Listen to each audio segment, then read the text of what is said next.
الذين اصطفى أما بعد فأعوذ بالله من الشيطان الرجيم بسم الله الرحمن الرحيم لقد من الله على المؤمنين إذ بعث فيهم رسولا وقال النبي صلى الله عليه وسلم إنما بعثت لأتمم مكارم الأخلاق صدق الله مولانا العظيم وصدق رسوله النبي الصادق الأمين ونحن على ذلك لمن الشاهدين والشاكرين والحمد لله رب العالمين۔ رسول مجتبیٰ کہیے، محمد مصطفیٰ کہیے، رسول مجتبیٰ کہیے، محمد مصطفیٰ کہیے، خدا کے بعد بس وہ ہیں، پھر ان کے بعد کیا کہیے۔ شریعت کا ہے یہ اصرار کہ ختم الانبیاء کہیے، محبت کا تقاضا ہے کہ محبوب خدا کہیے۔ جبین و رخ محمد کے تجلی ہی تجلی ہے، جبین و رخ محمد کے تجلی ہی تجلی ہے، جسے شمس الضحیٰ کہیے، جسے بدر الدجا کہیے۔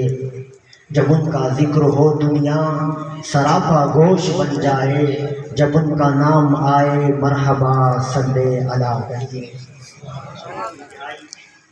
واجب الاحترام قابل تعظیم دوستوں، بزرگوں، اسٹیج پر موجود حضرت اقدس حضرت مولانا مفتی حبیب الرحمن صاحب درخواستی دامت برکاتہم العالیہ، والد گرامی حضرت مولانا عبید الرحمن صاحب درخواستی، مولانا نسیم احمد صاحب صدیقی صاحب دامت برکاتہم العالیہ۔ وقت انتہائی مختصر ہے میرے واجب الاحترام دوستوں۔ میری مثال حضور اکرم صلی اللہ علیہ وسلم کی سیرت بیان کرنے میں یوسف علیہ السلام کے دور کی اس بڑھیا کی ہے کہ جب یوسف علیہ السلام کے بولی لگنے لگی، یوسف علیہ السلام کو خریدنے کے لیے مصر کے تاجر، مصر کے خریدار یوسف علیہ السلام کو خریدنے کے لیے بازار میں آئے۔ کوئی سونا لے کے آیا، کوئی چاندی لے کے آیا، کوئی ہیرے اور جواہرات لے کے آیا کہ دیکھنے والوں نے دیکھا کہ ایک بڑھیا بھی اپنے سر پر کپاس کی گٹڑی لیے ہوئے جا رہی ہے۔ پوچھنے والوں نے پوچھا کہ اے بڑھیا تم کہاں جا رہی ہو، کس مقصد سے جا رہی ہو، تمہارا ارادہ کیا ہے؟ وہ بڑھیا کہنے لگی کہ میں یوسف علیہ السلام کو خریدنے جا رہی ہوں۔ لوگوں نے کہا کہ اے بڑھیا تو کملی ہو گئی ہے، کہاں یوسف کے خریدار، یوسف کو خریدنے والے تو آج سونا لے کے آئے ہیں، یوسف کو خریدنے والے تو آج چاندی لے کے آئے ہیں، یوسف کو خریدنے والے تو آج ہیرے اور جواہرات لے کے آئے ہیں۔ تو اپنے اس کپاس کی گٹڑی سے یوسف علیہ السلام کو کس طرح خرید سکتی ہے؟ تو اس بڑھیا نے بڑا تاریخی جملہ کہا تھا۔ وہ بڑھیا کہنے لگی کہ مجھے معلوم ہے کہ میں یوسف علیہ السلام کو اس کپاس کی گٹڑی سے نہیں خرید سکتی، لیکن یاد رکھو کل قیامت کے دن جس طرح یوسف علیہ السلام کے خریداروں کو پکارا جائے گا، ان خریداروں میں میرا نام بھی آئے گا۔ بلند آواز سبحان اللہ، عاشقوں والی سبحان اللہ، سبحان اللہ۔ احترام دوستوں، امام الانبیاء صلی اللہ علیہ وسلم کی تعریف میں حضرت اقدس حضرت مولانا عبدالشکور صاحب دین پوری رحمۃ اللہ علیہ فرمایا کرتے تھے کہ امام الانبیاء صلی اللہ علیہ وسلم کی تعریف کے لیے اگر پوری دنیا کے سمندروں کو سیاہی بنا دیا جائے، پوری دنیا کے قلموں، پوری دنیا کے درختوں کی قلمیں بنا دی جائیں، انسان، جن اور فرشتے میرے اور آپ کے محبوب دو عالم صلی اللہ علیہ وسلم کی تعریف لکھنے کے لیے بیٹھ جائیں، سارے انسان اور فرشتے اور جنوں کی زندگیاں ختم ہو سکتی ہیں، سارے درختوں کی قلمیں ٹوٹ سکتی ہیں، ختم ہو سکتی ہیں، سمندروں کی سیاہی ختم ہو سکتی ہے، لیکن میرے اور آپ کے محبوب کی شان جو رب ذوالجلال نے آپ کو عطا فرمائی ہے، ایک زلف کے ایک بال کا بھی حق ادا نہیں کر سکتے۔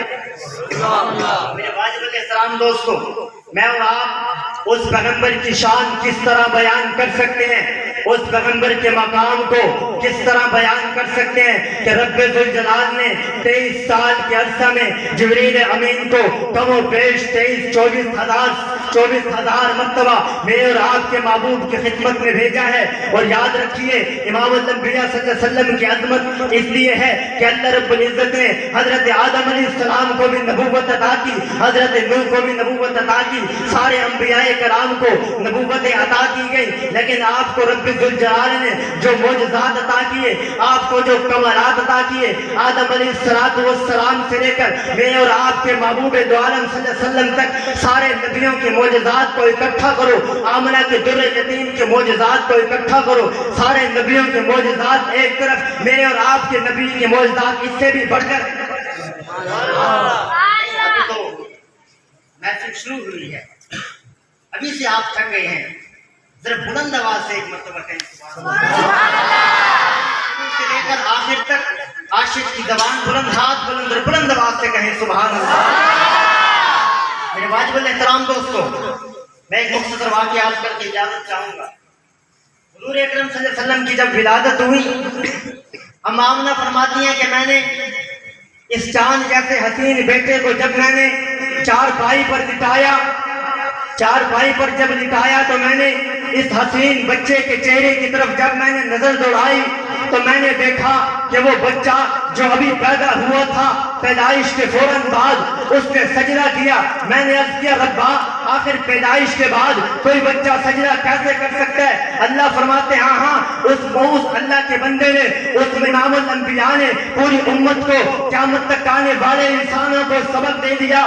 دنیا کے لوگوں, قیامت تک آنے والے انسانوں, میں اللہ کا بندہ ہوں, میں اللہ کا رسول ہوں. اگرچہ رب ذوالجلال نے مجھے امام الانبیاء بنانا ہے, اگرچہ مجھے معراج کروانی ہے, اگرچہ مجھے افضل الانبیاء بنانا ہے, اگرچہ مجھے سارے نبیوں کا سردار بنانا ہے, اگرچہ میرے سر پر ختم نبوت کے تاج کو سجانا ہے, اگرچہ میری انگلی سے چاند کو دو ٹکڑے کروانا ہے, اگرچہ میرے اشارے سے ابو جہل کی بند مٹھی میں کنکریوں کو کلمہ پڑھوانا ہے, لیکن اس کے باوجود نمک کھوٹ کے لوگوں, کھجور نوجوانوں, یاد رکھو میرے اور آپ کے محبوب دو عالم نے آتے ہی سب سے پہلے رب ذوالجلال کے حضور سجدہ کیا اور امت کے لوگوں کو بتا دیا میں اللہ رب العزت کا بندہ ہوں. اگرچہ میں بندوں میں سب سے افضل ہوں, لیکن اس کے باوجود میں اللہ کا بندہ ہوں. رب ذوالجلال نے اگرچہ مجھے بڑی عظمتوں سے نوازا, اگرچہ مجھے بڑی افضلیت سے نوازا, اس کے باوجود میں رب ذوالجلال کا بندہ ہوں.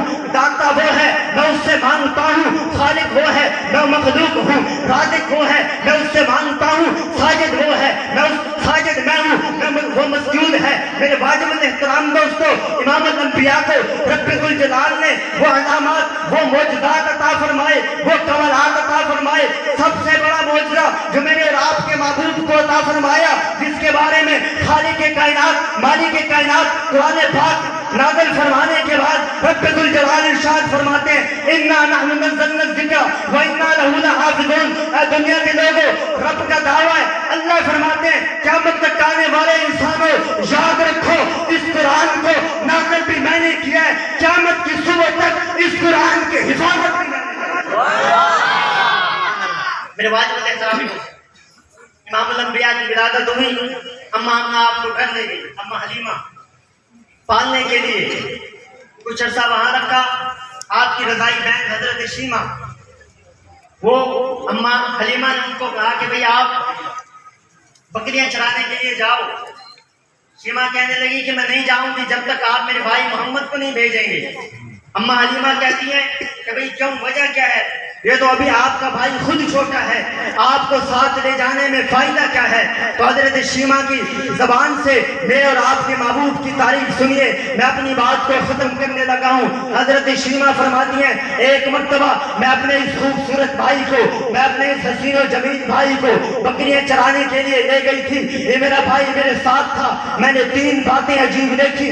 پہلی بات یہ کہ جب میں گھر سے نکلی, میں گھر سے جب نکلی میں نے دیکھا بہت زیادہ دھوپ تھی, بہت زیادہ گرمی تھی. جو ہی میں نے اپنے گھر سے باہر قدم رکھا, میں نے آسمان کی طرف دیکھا, آسمان پر ایک بادل تھا. میں پورا دن بکریوں کو چراتی رہی, پورا دن میرے سر پر رب ذوالجلال نے اس بادل کو مقرر فرما دیا اور وہ میرے سر پر اس لاڈلے پیغمبر کی حفاظت کرتا رہا. اور دوسرا کام میں نے یہ عجیب دیکھا کہ میں اپنے اس حسین بھائی کو لے کر بیٹھی تھی, میں میں اپنے بھائی کا چہرہ دیکھ رہی تھی کہ ایک راہب گزرا، ایک عیسائی گزرا، اور اس حسین بیٹے کا چہرہ دیکھ کر کہنے لگا کہ اے بیٹی یاد رکھ، یہ جو تیرا بھائی ہے، یہ جو حسین و جمیل ہے، یہ ایک ایسی ہستی بنے گا کہ پوری دنیا کے اندر اس کی تعریف کی جائے۔